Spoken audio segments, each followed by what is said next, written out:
regresaron 3 autobuses. Y ya en el último autobús, el último joven que bajó, y no ver al tuyo, fue ahí donde empezó la desesperación más fuerte. El día 26 de septiembre del 2014, yo le dije a los compañeros, presiento como que si algo fuera a pasar. Como el camión iba despacio, le dio tiempo a los policías a decir, esto van a salir en tal lado, ahí los atoramos. Son muchas preguntas que nos hacemos como padres. ¿Por qué motivo los atacaron? ¿Por qué motivo han hecho esto con ellos? Todavía tenía esperanza de que mi hijo se escapó, se fue a la montaña. Pasó el mes, no llegó. Ahí empezó nuestro martirio.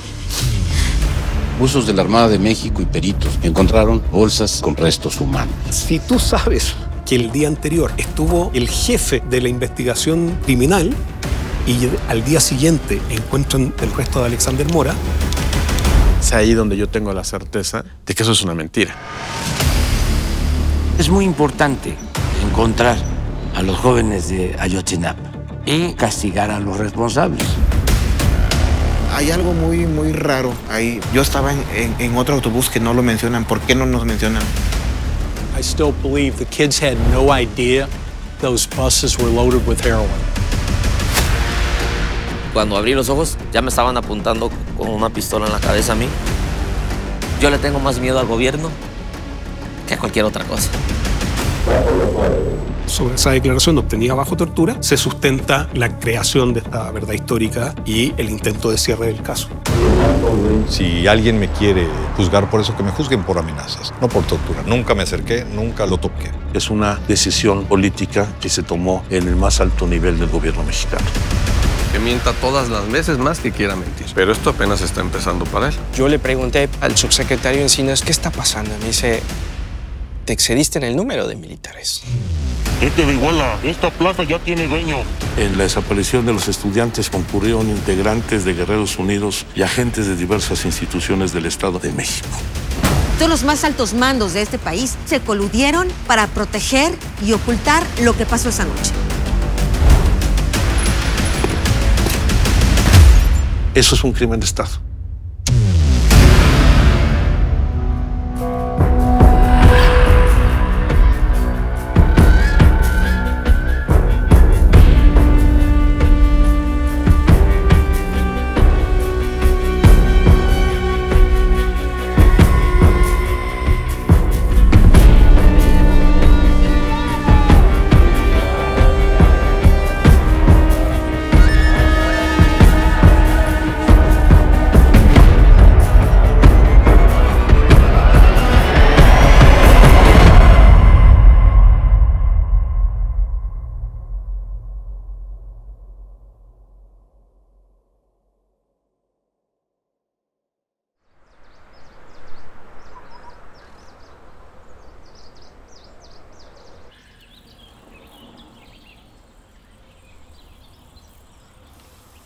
Volver a casa es volver a los recuerdos, ¿no? Llegas, ves fotos, ves tu vida anterior y es volver a recordar. No hay descanso aquí. En el corazón no puede estar uno en paz. Tener un hijo desaparecido creo que es la peor pesadilla que puede tener un padre o una madre, ¿no? Y quizás la muerte te puede dar esa paz.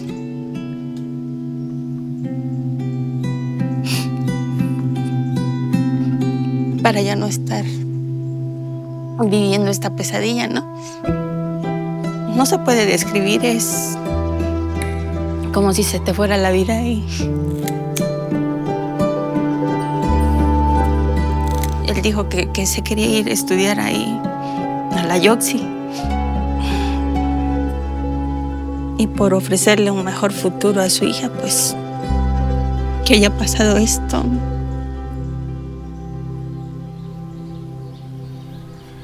Pues, Benito, saluda a la cámara. Son muchas preguntas que nos hacemos como padres, ¿no? Tenemos que que saber qué es lo que ha pasado, saber en dónde están. ¿Por qué motivo los atacaron? ¿Por qué motivo han hecho esto con ellos? Y que hasta la fecha no tengamos una respuesta.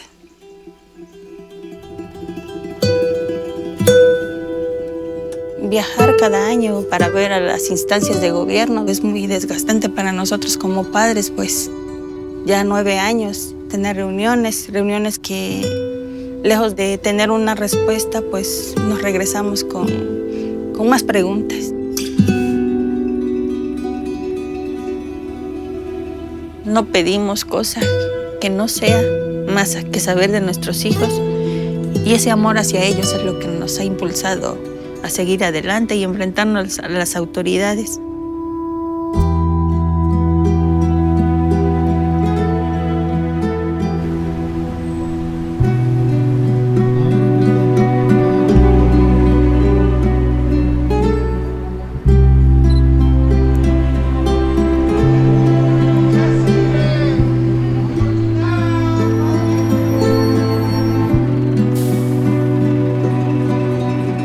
Presidente, le quedan 12 meses, 10 días de gobierno. ¿Sigue en pie la garantía de que el caso Ayotzinapa quedará resuelto antes de este límite? Sí, tenemos mucho avance.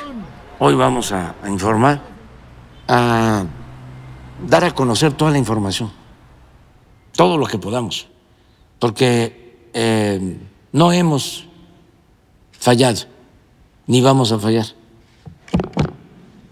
Es el informe que entregaron a las madres y padres de familia en la reunión. No trae ninguna novedad. Como que el gobierno nos está diciendo, aquí está el informe, esto es lo que pude hacer. Esto es lo que hice en mi administración y pues tómalo y ahí nos vemos. Sí, sabemos, hay bastante. ¿Están contentos con lo que les dijo? ¿Cómo vamos a estar contentos? Para nosotros es una negativa. ¿Ustedes consideran que le están mintiendo al presidente? Nosotros no nos fijamos en otras cosas más que en lo que nos hace falta para encontrar a nuestros muchachos. ¿Pero tiene esperanza? No hay esperanza. Aquí hay que hacer movilización y hay que seguir en movimiento, ¿no? Para que las cosas se den, hay que trabajar, ¿no? Porque el gobierno jamás te va a dar algo por sí solo, ¿no? Oigan, ¿qué es lo que se llevan? Mañana siga la movilización como está acordada. Gracias. Gracias.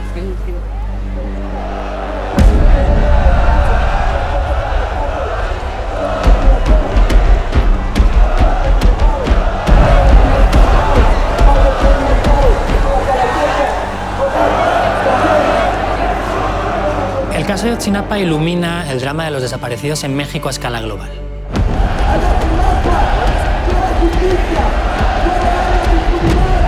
En ese sentido es un antes y un después.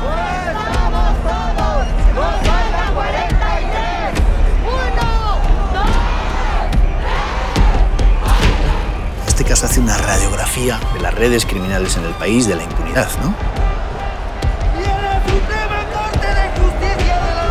Es un ejemplo de la determinación y la dignidad de papás y mamás campesinos que se enfrentan a un Estado sumamente poderoso.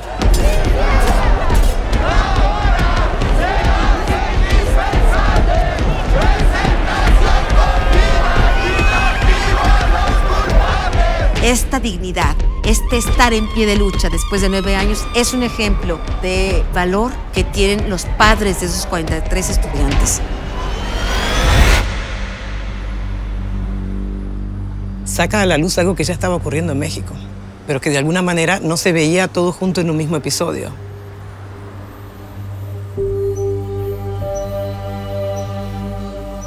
Esta historia comenzó cuando los estudiantes toman la decisión de secuestrar autobuses para viajar a la Ciudad de México. No se puede ocultar que secuestrar autobuses es un acto ilegal, no hay duda de eso.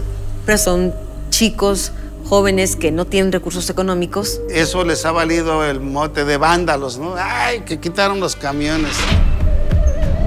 Pero esto no es nuevo, siempre lo han hecho en los últimos años, cuando ha habido movilizaciones.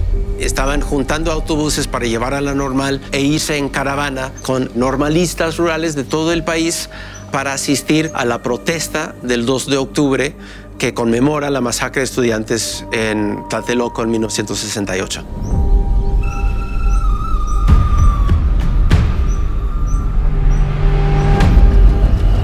El día 26 de septiembre, eran como las 6 cuando el compañero Cochiloco me dice, oiga, Huicho, dice, écheme la mano. Digo, ¿y ahora? Dice, vamos a una actividad igual. Llevé mi teléfono, recuerdo que le había puesto una recarga de 20 pesos. Yo venía saliendo del comedor y veo que ya están los 2 autobuses, porque eran 2 Estrella de Oro. Salimos como a las 6:30 de la tarde por ahí. Y yo iba en el primer autobús, siempre me gusta ir pegado a la puerta y platicando con el chofer.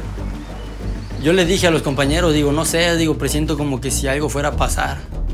Dicen ellos, ah, cabrón, dice, tú tranquilo, dice, no pasa nada. Todos los chavos pues sí venían bien alegres cantando. Recuerdo que se iban comunicando con los de atrás. Ahora Fresco, órale Acapulco, ¿cómo vienen? Bien, bien, aquí venimos. Ya cuando llegamos al Rancho El Cura, fue como eso de las 8 más o menos. Me acuerdo que venía un Costa Line. Me dice mi compañero el Cochiloco, que se llama Bernardo Flores, ya paramos el autobús, dice, pero súbete a hablar tú, dice, porque tú tienes más facilidad de hablar. Y ya me presenté, digo, no, señores, buenas noches, miren, no traigo capucha, nada de eso. Somos de la Normal de Ayotzinapa y pues queremos el camión porque el día 2 de octubre tenemos que ir a una marcha a la Ciudad de México. El chofer dice, vamos a la afuera de la central, bajan las cosas de los señores, que se bajen y nos venimos.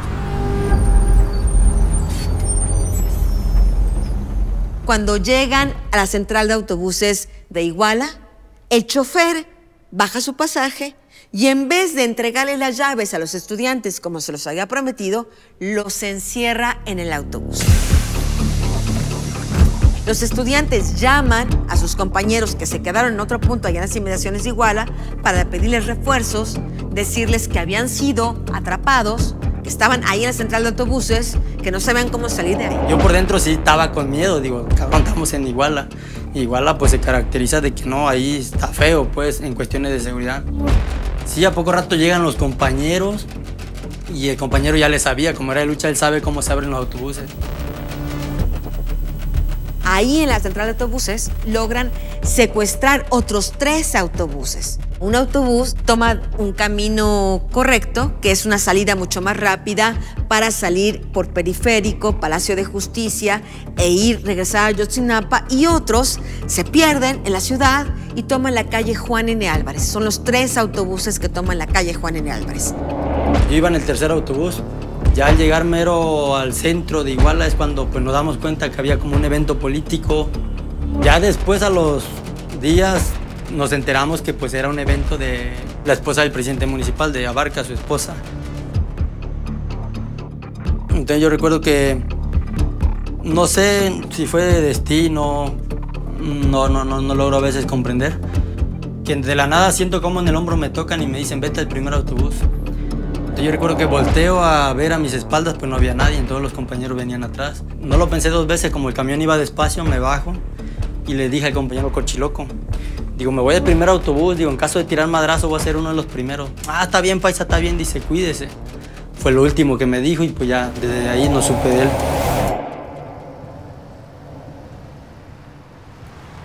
Subo el primer autobús, pero íbamos muy despacio porque las calles eran reducidas y aparte pues estaban muchos carros estacionados. Creo que le dio tiempo a los policías de decir, esto van a salir en tal lado, ahí los atoramos. Y sí, dicho y hecho, cuando nosotros llegamos a punto de salir, es cuando llega la patrulla, nos atraviesa. Se bajan, le quitan las llaves a la camioneta y salen corriendo. Entonces nuestra reacción fue, bajémonos y hay que moverla. Y empezamos a empujar. El momento de empujar es cuando empiezan los balazos hacia nosotros de parte de los policías municipales. Agarro yo y saco el teléfono y empiezo a filmar, ¿no? Te estoy grabando, cabrón, apunta, apunta, te estoy grabando. Que te vean cómo la apuntan los estudiantes. En algún momento un alumno intenta tirar un extinguidor. En ese momento que saca el brazo para tirar el extinguidor, para poder bajarse y correr, le dan un balazo en el antebrazo, le vuela la mitad del antebrazo. Y ese es el momento que él regresa, entra en el camión y dice... Pues no, eso no es como otras actividades que hemos tenido, peleas con la policía donde tiramos piedras o algo así. No, esto es algo diferente. Y es ahí cuando le pegan al compañero Aldo Gutiérrez. Le dan en la cabeza, gritamos, no, le dieron al compañero. Incluso intentamos agarrarlo para jalarlo, pero fue imposible porque las balas pegaban en el piso, entonces sí te rebotaba a veces en la piel y sí, pues te dolía, ¿no? ¡Ey, oficial! Necesitamos una ambulancia para un compañero. ¡Una ambulancia! ¡Una ambulancia! ¡Traigan aquí la ambulancia! ¡Lo vamos a llevar! ¡Pero tire el arma, pues! ¿Por qué está apuntando? ¡No tenemos armas! Para ese entonces, pues a los del tercer autobús ya los habían agarrado y los tenían boca abajo a todos como iguanas y los estaban golpeando. Quisieron negociar con nosotros. De hecho, un policía dice, si no se entregan ahorita, dice, más tarde vamos a venir por usted y le va a ir peor, dice. Yo decía a los compas, no, pues hay que entregarnos, digo. Porque siempre que hay una represión, una manifestación a todos los compañeros detenidos, los golpean, ya el otro día los liberan. ¿Qué acaso hay narcotraficantes aquí? ¿O acaso tenemos armas? Ya a poco rato el policía dice, bueno, dice, nosotros le advertimos. Ya hizo una seña como que la mano, y es cuando todos los policías empiezan a subir a los compañeros a la camioneta y se los llevan. Eran del tercer autobús y eran como unos 30 compañeros que se llevan, 15 por cada patrulla más o menos. Y los llevan a paradero desconocido hasta el día de hoy.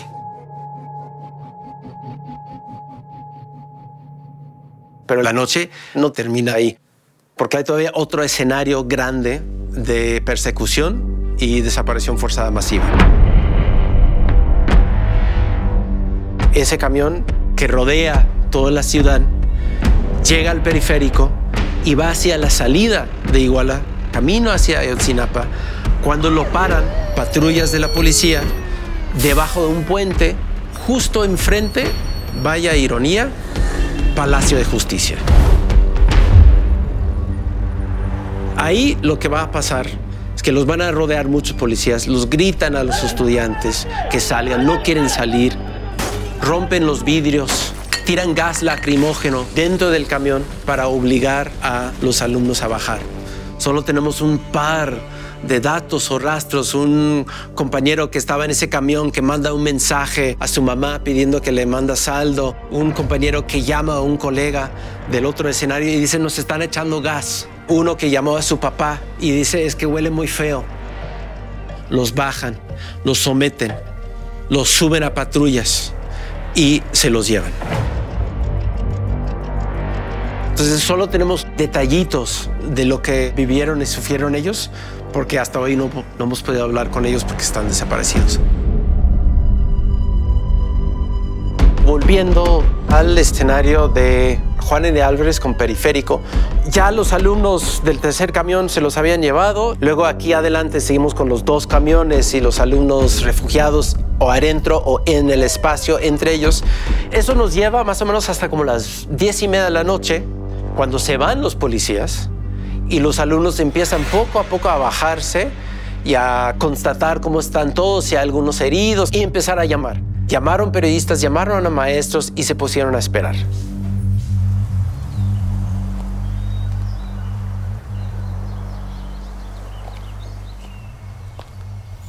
Yo me encontraba en mi dormitorio cuando llega un compañero asustado diciéndonos que algunos chicos de la academia de primer grado habían sido agredidos por policías. Tomamos unas urbans de la misma escuela y todos los que cabíamos pues nos dirigimos a Iguala. Llegamos y fui a caminar por los autobuses. Muchos tenían los orificios de las balas, los vidrios rotos. Recuerdo que me subí a uno de los autobuses y justo en la entrada te daban una credencial de estudiante. La credencial era de Cochiloco, mojada por un charco de sangre. Empiezan a llegar maestros y maestras, solidarios, egresados de la normal. Ellos iban poniendo piedras alrededor de casquillos para que nadie los toque. Había sangre, había 2 dedos de un balazo que les voló 2 dedos a un compañero. Ahí estaban los 2 dedos. Llegaban los reporteros y decían, oye, graben esto, pero cuidado, no lo vaya a pisar porque esta es evidencia. Los estudiantes dan una conferencia de prensa espontánea ahí mero en la esquina de Juan N. Álvarez y el Periférico. ¿Tu nombre cuál es? Mi nombre es Pedro David. ¿Y el tuyo, amigo, cuál es? ¿El del otro muchacho? Y me percato yo de que llegan unos carros, pero no llevaban placas. y descienden personas todos de negro y encapuchados, con armas largas. Y el compañero Bartolo es cuando grita, ¡corran, corran! Al gritar eso, pues todos volteamos y pues empiezan a tirarnos balazos a todos.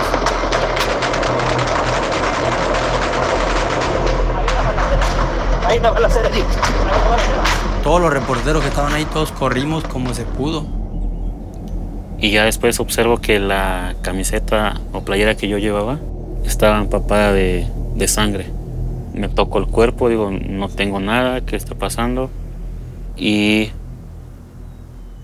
pues supuse que fue que me había lastimado en la boca o en la cabeza porque no sentía ningún dolor.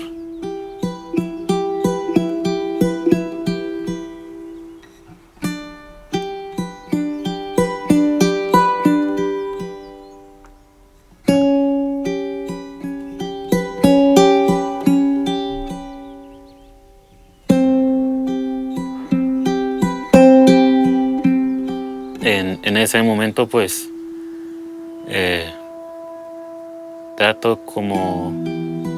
traté de pensar que era un sueño, ¿no? Y que esto iba a pasar. Pensé mucho en mi mamá, en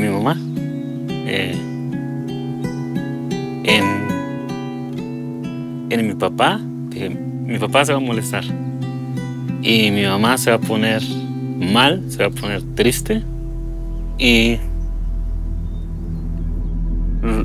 los disparos seguían.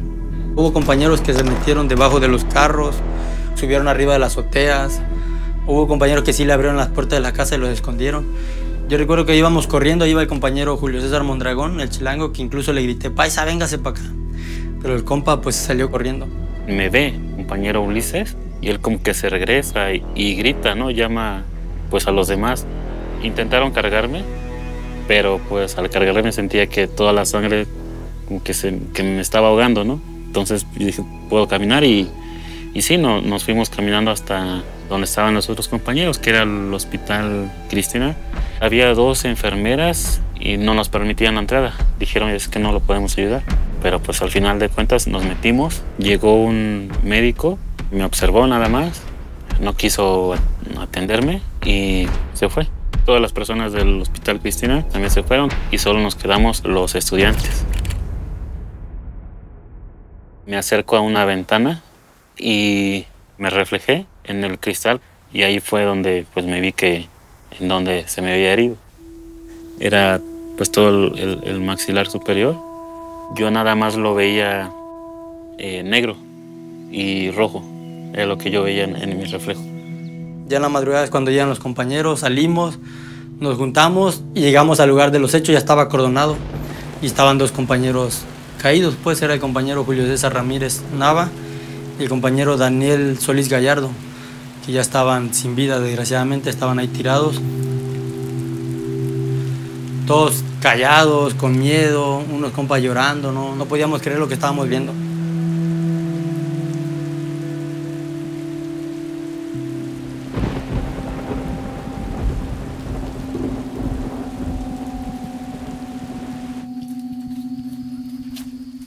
Empiezan a marcarse, empiezan a encontrarse y juntarse en el centro de Iguala, en la fiscalía, para dar testimonios, para buscar a sus compañeros, porque ellos están pensando en todo momento, los detuvieron los policías, están en la cárcel. Ahora lo que toca es luchar por su liberación, que los suelten. No tienen una conciencia de desaparición forzada masiva como una posibilidad. No, esa realidad no existía para ellos hasta esa noche. Hay un par de testimonios muy tristes. Un estudiante que ve a Julio César Mondragón Fontes corriendo solo y le gritaban, chilango, regrésate. Y como que medio vio, pero con el pavor y el miedo, siguió corriendo solo. Esos son los últimos testimonios que tenemos de Julio César Mondragón Fontes, posiblemente con vida. Salió de ahí corriendo y va a aparecer tirado al lado de un pequeño tiradero a pocas cuadras de ahí, sin rostro.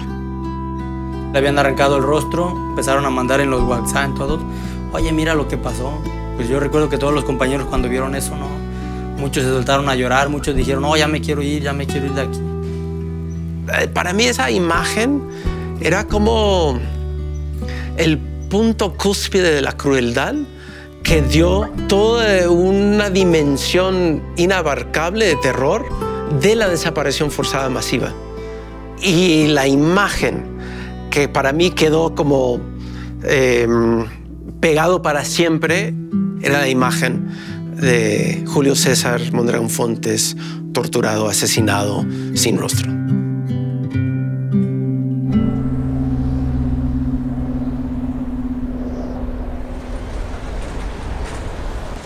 A propósito de los sucesos que ocurrieron en Iguala el 26 y 27 de septiembre, policías municipales atacaron con violencia a estudiantes de la Universidad Rural de Ayotzinapa.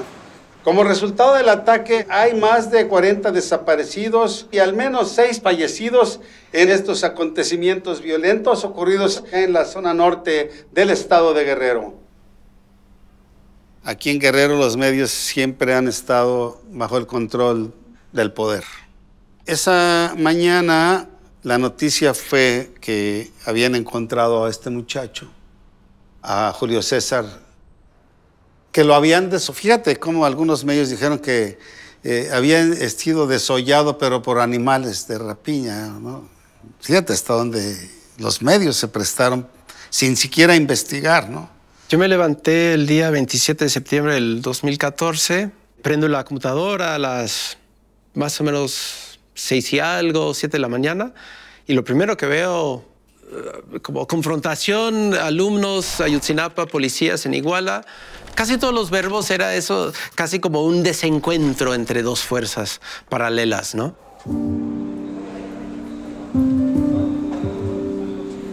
Yo he cubierto sus actividades desde hace unos 25 años y normalmente las demandas han sido las mismas casi siempre, de presupuesto para el comedor, que para las granjas que tienen, para los útiles, que viajes de prácticas, ¿no?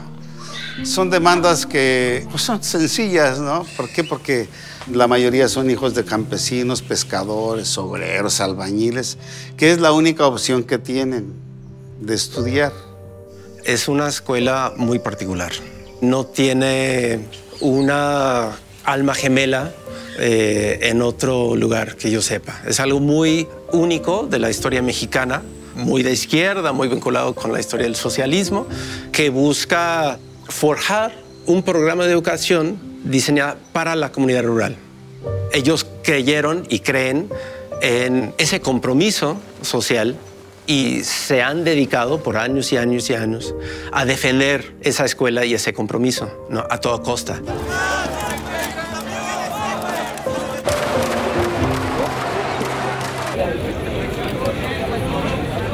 Y los han matado, y los han torturado, los han golpeado, los han encarcelado, y llegando al año 2014 hasta los han desaparecido.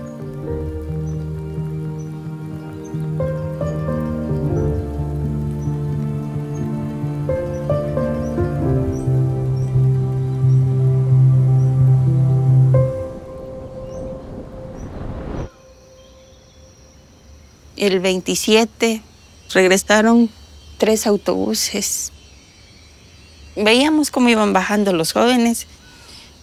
Varios papás, pues estábamos ahí en la puerta esperando que bajaran, ¿no? Esa sensación tener en el corazón.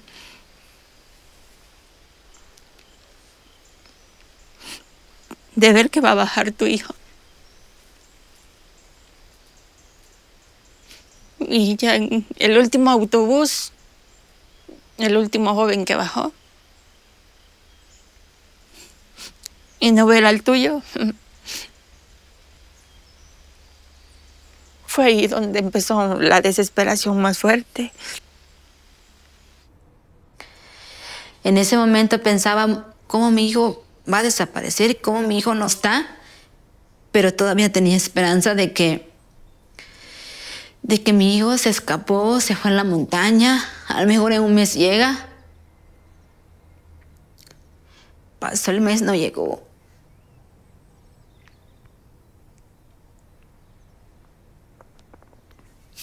Ahí empezó nuestro martirio. Mucho tiempo sin saber nada de nuestros hijos.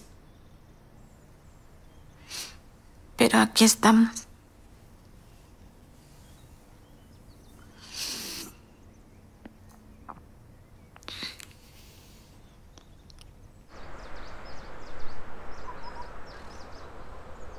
Es indudable que existió, creo yo, un uso excesivo de la fuerza. Creo yo también que la respuesta de los elementos policiales no fue proporcional. Por el contrario, me parece que fue desmedida. No hay justificación alguna para que haya hecho uso de armas de fuego. Y en ese sentido, pues todo parece indicar que vamos a fincar responsabilidades de tipo penal en contra de estas personas. Lo primero que se me hace saber es que un grupo de estudiantes de la Normal Rural fue agredido por policías municipales de esa localidad. Nosotros dimos intervención a peritos en materia de balística, de química forense, y pudimos establecer algunas correspondencias entre los elementos balísticos recolectados en los distintos lugares de los hechos y algunas de las armas de cargo de estos elementos de la policía municipal. Pero lo más importante y revelador es que un grupo de jóvenes normalistas nos hizo saber que podía identificar a parte de sus agresores. Todos estábamos así con miedo de por qué nos habían hecho esto, por qué la balacera, por qué los policías. Somos estudiantes, no llevamos armas. Nosotros mismos le gritamos, pues, pero nunca hicieron caso. Logramos establecer que al menos 22 policías municipales habían participado en los hechos. Pero de estos primeros 22, 19 fueron identificados por los normalistas como sus agresores. Durante el tiempo que encabecé la investigación del caso, también obtuvimos datos que nos permitieron ubicar algunas fosas clandestinas. No sería responsable de mi parte, en calidad de titular de la Fiscalía General del Estado, decir que se trata de los alumnos. Lo que nosotros tenemos es información que nos permitió establecer el lugar en donde se encuentran estas fosas y bueno, a la fecha sabemos que ahí hay restos humanos. Estábamos en la Normal cuando cayó la noticia del hallazgo de fosas clandestinas con 28 restos humanos semiquemados y los papás y las mamás están muy preocupados, muy consternados y quieren saber más datos de qué está pasando ahorita con este hallazgo. Cuando aparecieron las fosas, me decía mi hijo, no son ellos, estos tienen pelo. Y nuestros hijos, cuando entran a la Normal, pasan su semana de prueba, los rapan. Que pretendían darnos un cuerpo del cual no pertenecían nuestros hijos y ya quedar cerrado el caso. Sucede que no, o sea, después de varias semanas, los 28 cuerpos que se encontraron ahí ese día, ninguno pertenecía a los estudiantes normalistas. Días después a eso, las autoridades llegaron a casa de cada joven desaparecido para venir a ofrecer dinero. Fue mi hijo el más chico el que los recibió y le ofrecieron 1.200.000. Mi hijo se enojó y los corrió y dijeron que ellos no tenían la culpa, que ellos eran trabajadores, que únicamente los habían mandado. Yo no estoy pidiendo dinero, yo lo que estoy buscando es a mi hijo, ¿no? Se ha cuestionado mi proceder, pero nosotros, como resultado de nuestra investigación, vinculamos o relacionamos a los hechos de la desaparición de los normalistas a casi 60 personas. Consignamos a los mandos de la Policía Municipal y consignamos a quien se ha señalado a lo largo de toda esta historia como el autor intelectual de los hechos, José Luis Abarca Velázquez. A nuestra querida policía auxiliar, que también les reconozco su trabajo, su labor. Un elemento, si no mal recuerdo, de Policía Municipal o de Protección Civil, mencionó que la indicación que él escuchó por la radio es que José Luis Abarca ordena el ataque contra los normalistas. José Luis Abarca, el alcalde de Iguala, se rumoraba y en la práctica era cierto que él estaba ligado a la delincuencia organizada. Eso no es nuevo, todo el mundo lo sabía. El móvil del ataque dicen que es un escarmiento de parte del presidente José Luis Abarca Velázquez, porque un año antes, cuando fue la desaparición y asesinato del luchador social Arturo Hernández Cardona, los estudiantes habrían atacado el Palacio Municipal por coraje de lo que había ocurrido. Nosotros contábamos con información sobre la relación de algunas policías y de José Luis Abarca con la organización criminal Guerreros Unidos. El grupo criminal Guerreros Unidos no era un grupo delictivo menor que solamente operaba en Iguala. Tenía sus redes de influencia al Estado de México, los municipios de Taxco, Tepecoacuilco, Huitzuco, Chilpancingo, Estado de Morelos, y quienes dirigían, digamos, la cabeza orgánica e intelectual de este grupo eran los Abarcas. Gente de Iguala, aquí están todos los culos que extorsionaban y que andaban matando gente inocente y mujeres. La basura que tenían en terror a esta bella ciudad, se los dijimos y llegó el momento, esta plaza ya tiene dueño. También obtuvimos testimonios que nos permitieron establecer a grandes rasgos cuáles eran las zonas de influencia, el modus operandi y la estructura de los Guerreros Unidos. A partir de ahí, el control de la indagatoria como tal lo tienen las autoridades federales.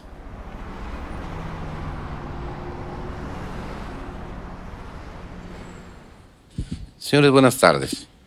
El 18 de octubre de 2014, la Agencia de Investigación Criminal de la Procuraduría capturó a Sidronio Casarrubias Salgado, líder del grupo criminal Guerreros Unidos, quien ha aportado información en torno a los hechos acontecidos en Iguala el 26 de septiembre.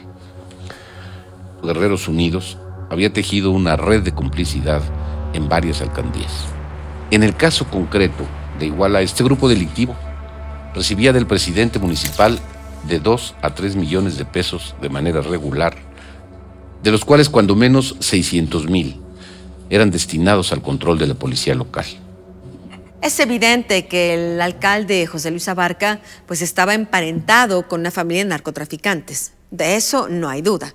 Él estaba casado con María de los Ángeles Pineda Villa, hermana de 2 de los principales integrantes del cártel de los Guerreros Unidos. Lo que se dice en primer momento es que cuando se sabe la movilización de los jóvenes, los Abarca creen que van a impedir su evento político.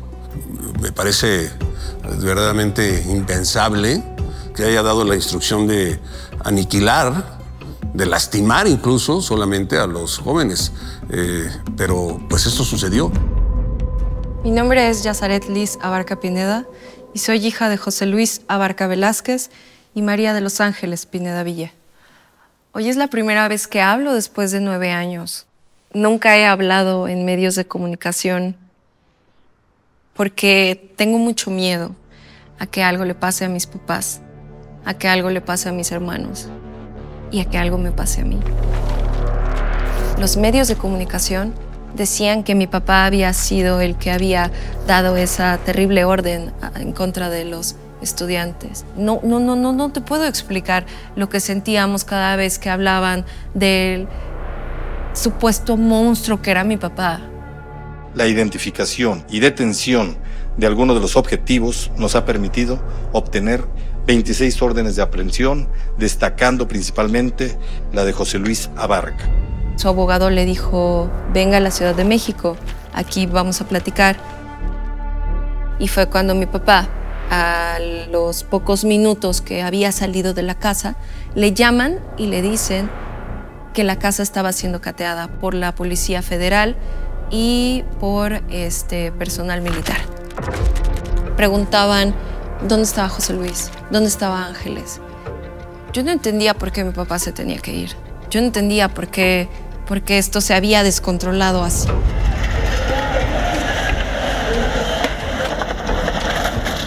Hace escasos 30 minutos, estudiantes de la Normal de Ayotzinapa causaron destrozos al interior del Palacio de Gobierno de Guerrero.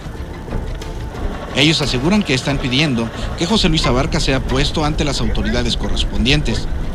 También te comento que ninguna persona ha resultado herida aquí en Chilpancingo.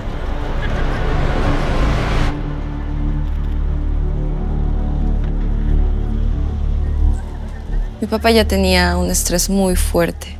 Se intentó suicidar. Las noticias no paraban. Era todo el tiempo, todos los días, todas las noches. Fue Abarca, atraparemos a Abarca. La madrugada del 4 de noviembre se dio todo. La detención de mis papás creo que es una de las cosas más terribles que me ha tocado presenciar. Entran los policías, eran, yo calculo, más de 100. Armas largas, helicópteros, como si estuvieran cazando al capo más importante del mundo. El exalcalde de Iguala, José Luis Abarca, y su mujer, Lady Iguala, María de los Ángeles Pineda, fueron detenidos por la Policía Federal. Los llevaron juntos al aceido y fue cuando los separaron. Ese fue el último día que se vieron hasta hoy.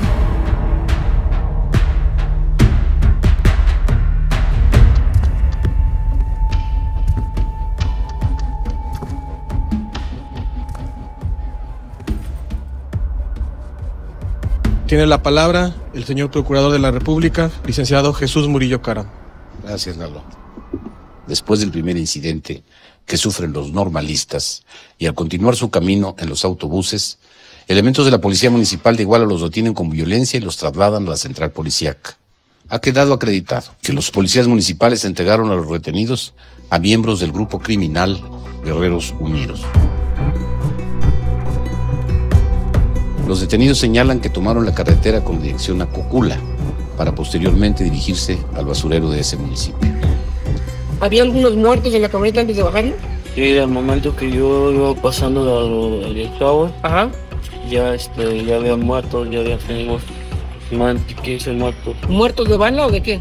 De jugaron su frechero. Ellos estaban vivos, se levantaban. Y ya terminaban. Así los iban dejando. Ya los que los agarraban, ya por aquí les tiraban.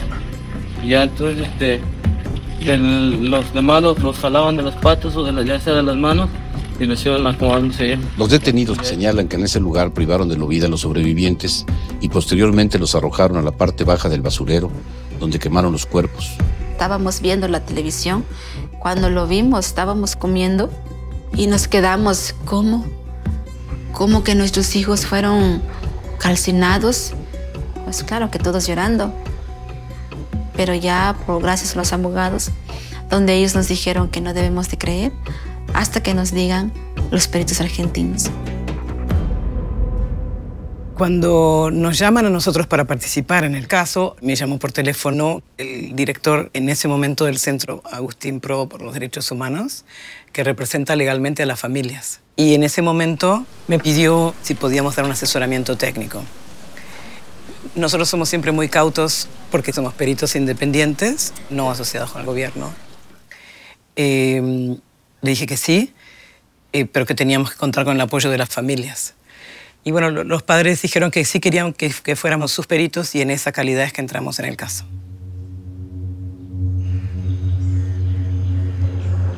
Cuando nosotros llegamos al basurero de Cocula, nos dicen tenemos personas detenidas que han dicho que han traído los estudiantes acá, que los han matado y que los han arrojado a este lugar y que han quemado sus restos. Entonces, ahí nosotros tomamos también más conocimiento de lo que en ese momento sostenía como la hipótesis principal de lo que había sucedido allí. Y cuando bajamos al basurero, efectivamente hay restos humanos quemados, mezclados con restos animales claramente no humanos. El grueso del material eran fragmentos muy pequeños y muy alterados por el fuego o el calor, como para que pudiéramos determinar con claridad a qué correspondían. El gobierno ya había apostado a una versión y eso creó una situación de mucha tensión, mucha dificultad, que creo que todos los que trabajamos lo sentimos bastante fuerte. Eran días de tanta intensidad, tanto desazón, tanta desesperación. Había mucha rabia. Hoy estamos aquí con la intención de decirle a usted que le ponemos un plazo no mayor de 2 o 3 días para saber resultados concretos. Los que más estábamos interesados en encontrar a los jóvenes y en encontrar la verdad al respecto de lo sucedido éramos nosotros. Escuchar a los papás era muy difícil, muy complicado. Pensaron, como somos campesinos, que no íbamos a reclamar a nuestros hijos, que no vamos a buscar a nuestros hijos. Se equivocó con nosotros. En un encuentro que sostuve con los padres de familia de los jóvenes estudiantes de Ayotzinapa que están desaparecidos, acordamos la creación de una comisión mixta de seguimiento e información, con el propósito fundamental de mantener cotidianamente informados a los padres de familia del curso de las investigaciones que tiene la Procuraduría General de la República.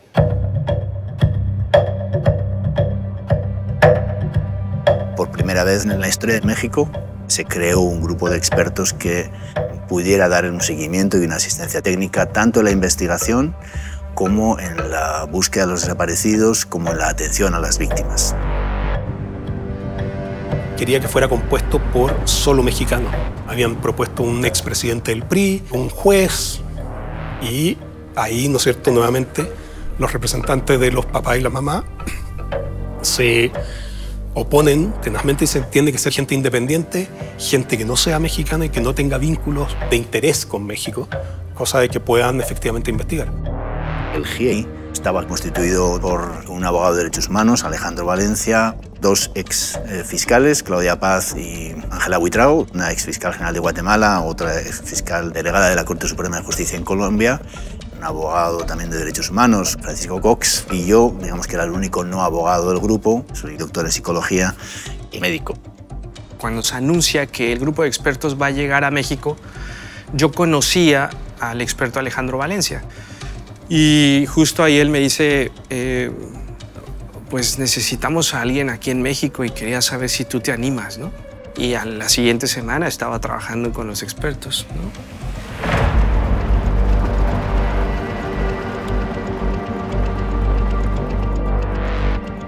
Lo que hicimos después de esa primera reunión fue ir a la escuela para dar también un mensaje, ¿no?, de que nosotros queremos aproximarnos a las víctimas, queremos escuchar a los sobrevivientes. En ese primer encuentro, los familiares nos dijeron tres cosas. Díganos siempre la verdad, no confiamos en nadie en México, solo confiamos en ustedes. Y también nos dijeron, por favor, no se vendan. Fue una reunión sumamente dura, muy dura, muy triste. Y ahí se creó, yo creo, un vínculo de confianza. La entrada del GIE fue lo mejor que pudo llegar a este caso. Ellos son los que han investigado, ellos son los que han marcado pues, el camino hacia dónde ir. Vamos a llegar a la verdad solo con ellos, porque las autoridades no lo van a hacer. La investigación, bueno, supuestamente se había dado por casi concluida. Algunos medios nos preguntaron, bueno, ¿ustedes a qué van si el caso ya está cerrado, ya ha sido investigado, ¿no? Y entonces dijimos, bueno, estamos ante un caso de desaparecidos y no ante un caso de una investigación cerrada y veremos en el camino qué es lo que nosotros encontramos. Se desvanecen las esperanzas de los padres de los 43 estudiantes de Ayotzinapa. Este sábado, integrantes de La Normal comunicaron que de los restos hallados en un basurero de Cocula, algunos corresponderían a uno de los jóvenes que desaparecieron el pasado 26 de septiembre a manos de un grupo de policías municipales en colaboración con estructuras del crimen organizado. El 29 de octubre se encuentran una bolsa en el río San Juan, cerca del basurero que tenía los restos de Alexander Mora Venancio. Para todos los padres fue muy impactante. Te quieres morir en ese momento. Te llega y se te queda y no sabes qué hacer con tanto dolor. El hallazgo de este alto número de fragmentos de restos óseos con exposición térmica a fuego directo comprueba científicamente la versión declarada por los detenidos de que una vez que se extinguió el fuego, los restos humanos fueron triturados para su fácil desaparición y difícil identificación. De manera contundente, ha quedado acreditado que los restos de materia encontrados en las bolsas del río San Juan, como lo es la tierra, residuos neumáticos y otros elementos sólidos que fueron analizados, fueron llevados en bolsas y tirados en el río. Como vio que el pueblo nos está acompañando, como el pueblo está levantando la voz, pues la intención del gobierno es cerrar el caso. 39 confesiones, desde los policías hasta los que actuaron materialmente. ¿Cuántas bolsas llevaban? Eran 8, pero no 10.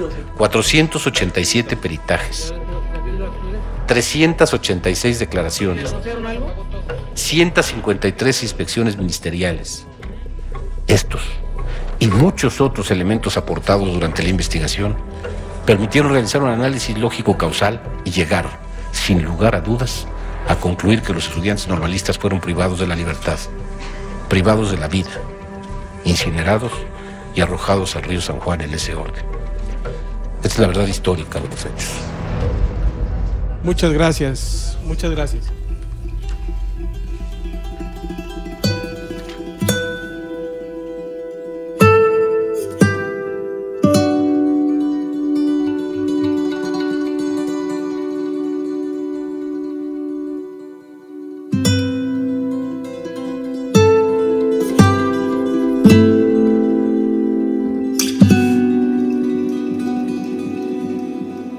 Fue muy impactante. En lo personal, me retiré, no quise saber, no quería saber nada. Nada de nadie, fuera verdad o fuera mentira. Los papás y las mamás no confiaban en esa verdad histórica y en ese sentido tuvieron razón. Hay un periodista que se llama Pepe Jiménez que justamente hizo una grabación sumamente trascendental para investigar la llamada verdad histórica. Aquí en el río San Juan, escucho un helicóptero que está volando muy bajo y les decía a los colegas con los que venía que ese aparato iba a bajar, ¿no? Que teníamos que estar atentos. Lo interesante de las personas valientes como Pepe es estar en ese momento, tener ese sexto sentido que te va diciendo muévete por acá, esto y esto, y está grabado. El video aportó un testimonio visual en donde se sitúa al jefe de la Agencia de Investigaciones, Tomás Herón, cometiendo una serie de irregularidades con un testigo que fue torturado para que confesara lo que supuestamente habían hecho en el basurero. Y es ahí donde yo tengo la certeza de que eso es una mentira.